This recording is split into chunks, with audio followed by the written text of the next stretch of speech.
Okay, so we're looking at mixed exercise 7 from the first year core textbook. I'm on question 20, and we're asked to basically prove that the left-hand side of this identity equals the right-hand side. So this possibly is something that might come up at the end of a question if you've been asked to give your answer in a certain form and you just need to sort of rearrange your algebra and show that they do give you the same result. So, yeah, really this is just a quite tricky simplifying question. So I'm going to just take the take the left-hand side, and I'm going to write it. Now, there's various ways I could do this. I'm going to just do it all as in index form. So I'm going to rewrite the 1 over x as x to the minus 1, and then the second set of brackets is already in index form.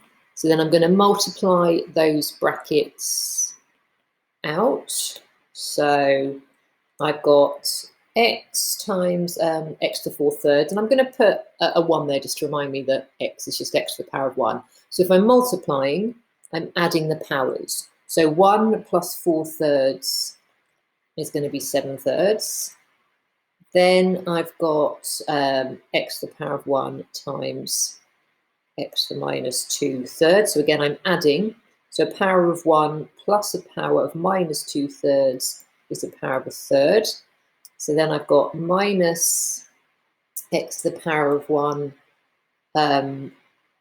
times x to the power of 4 thirds. Again, I'm adding, so 4 thirds plus minus 1 is 1 third.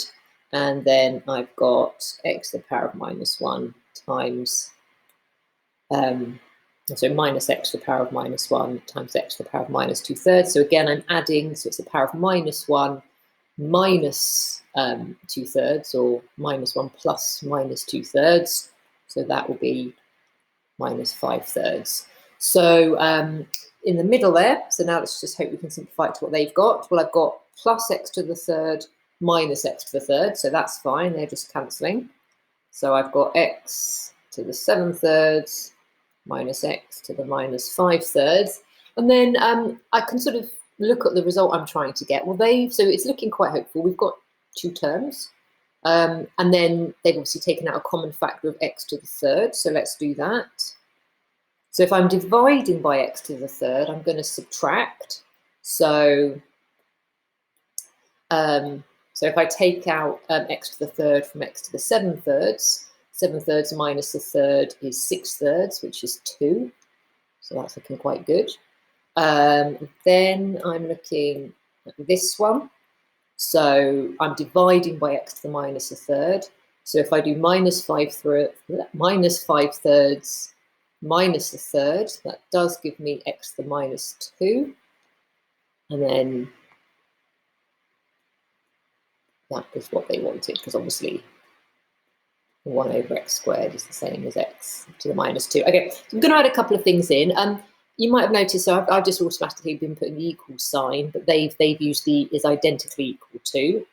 So if you didn't put those, you should be fine. And then what else was I going to say? Oh yeah, and then just something to show that I have done it, so as required.